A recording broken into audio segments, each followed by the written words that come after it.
One of the important concepts you have to understand even before you set any risk management rules is probabilities. Now we will go over the main elements you should be familiar with. If you throw a coin in the air, you have no way of knowing on which side it is going to fall. But if you do the same action over and over again, you can reasonably expect that 50% of the time it's going to fall on one side and 50% on the other side. The average gain or loss you can expect according to the given objective conditions is called expectancy. So in this example, you would have a 50-50 game while your expectancy is neutral. If you have higher probability than 50% to get the desired result, then you would have a positive expectancy. And if the probability is below 50%, then the expectancy would be negative. If you play, for example, a game against the casino, they will make sure that your chances to win in every round will be lower than 50%. Such a case, in which your average gain will be negative, is called gambling. In this type of situation, theoretically and also practically, your best chances to win are to play only one round and bet all your money in. Otherwise, your negative expectancy will come into play and reduce your overall chances to win with every additional round you play. As a rule, when you have a negative expectancy, the more you play, the more certain your loss is.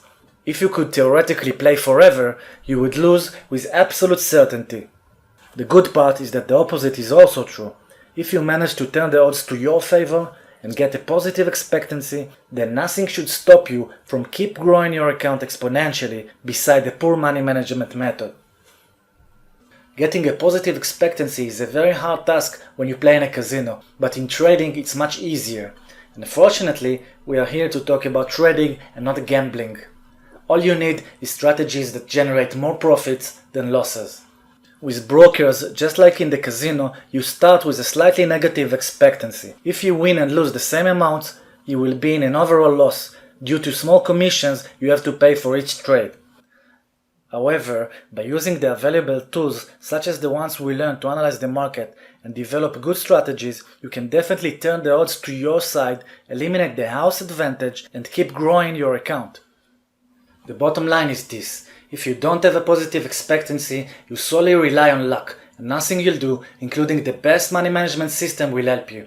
If that's the case, you should really go to the casino or give your money away to charity. But if on the other end, you are able to develop positive expectancy strategies, then the options for increasing your account are limitless. Of course, that as long as you don't deviate from the basic rules. In order to get positive expectancy, what you need is good strategies and following proper risk management methods and principles.